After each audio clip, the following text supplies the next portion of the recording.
Alright guys, another book review. Now you guys know I read the first Thirst book, which contains 3 books. This is also containing 3 books as well. This one has, oh god, Jesus, I'm gonna forget. The Phantom, Evil Thirst, oh it's on here, Evil Thirst, and Creatures Forever. I say this series is actually getting really good. The first 3 books were kind of slow on building characters, and I'm kind of noticing that, spoiler alerts. So if you guys are reading this book, stop, go somewhere else. I'm just warning you now.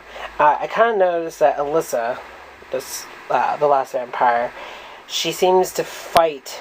She seems to actually have. She'll have one evil boss that she has to deal with, which is kind of her past or her or related to the situation she's in. And then she has one love. I kind of noticing that she has one love, one boss, one evil character she has to defeat, and it's like repetitive. So to me, I'm like, when is it going to continue as a story and make it like 3 books as one epic battle versus one book? She finds love, and then it gets taken away because the evil person killed the person that she loved, and then she turns around and she kills him, and then somehow manages to save her love. The first book was okay. It kind of delved within this whole book right here, because these are like little collaborations of 3 books into one, collab into one. The first book talked about, I think, her daughter and her relationship with her, and then the second book in here, Thirst, I think Evil Thirst, was talking a little bit about her past. I don't know, I forgot which was which, because I just ultimately just read. I just continue reading straight on. But within these 3 books, they'll start talking about her past with the Egyptian, when she was in Egypt.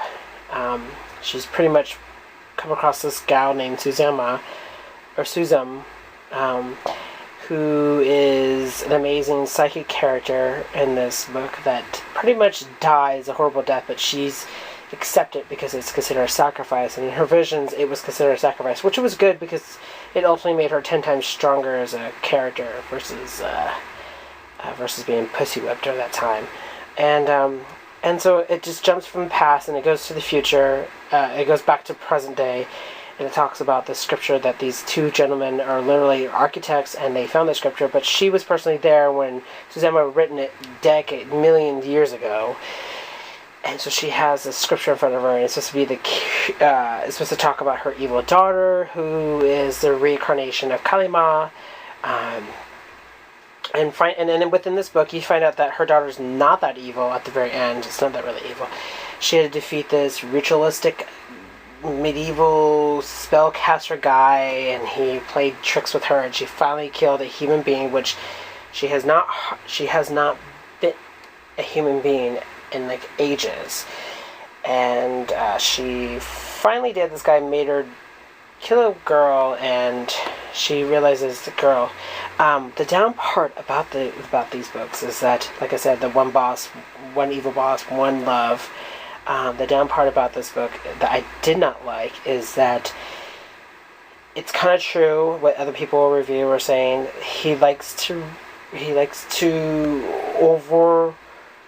overindulge on information on how strong she is at that time, or how weak she is, and how she was powerful. We get this. We understand that she's a very powerful person. We understand that she has powers beyond us, and that she can jump building to building without being hurt. We understand that she could take bullets. We understand that. Or we understand that she lost her powers at one point during alchemy moments, and we understand that she's, weak, and she's humanized. And we understand that alchemy can put her back to a vampire. The author, Christopher Pike, he keeps jerking her back and forth, and I'm like, okay, I get this. Keep the girl still. My all-time favorite character in this series, and from what I was told by my friends who actually finished the series really fast, Seymour is this nerdy, sexual, crazed, typical teenage boy who lives with his mom. She cured him from AIDS by giving him vampire blood. And vampire blood has the power to relieve like almost 99.99% diseases in this world, and but it also keeps you up all night and gives you a little bit of strength, kind of like True Blood. Seymour is an amazing character. He is so amazing, and she refuses to transform him because of how sexually crazy he is, and she's scared that if she does, she's going to fall in love with him, which I think she should fall in love with Seymour because he's somehow psychically connected to her. So every time she's hurt someone, or every time she has this dilemma, and she has this dramatic thing that's changing in her path, he dreams about it, and he likes it. He likes dreaming about it, and he's writing a book about her. So, that being said, I wish that they will stop explaining about our powers and kind of get with the story. I am currently, let me grab it. That's right over here. I'm currently on the third one, which is introducing a little bit. I am that far into the book. I need to get more into the book, but I love it because each book has its color and it has the same model, which I'm really happy with. But this one has Reckless Behavior and Endless Pursuit, which is 2 books, which I'm kind of like it because it's worth having 2 books within one. Like, it makes the story a little longer. So overall, I really like this book. I enjoyed it. I give it really like a big stars for it. I enjoy it because it's building up characters and whatnot. So if you guys ever get a chance, go on Amazon, if you will, or go to your local bookstore and look for Thirst by Christopher Pike and start from the beginning. Don't cheat. Don't jump. Don't read the ends.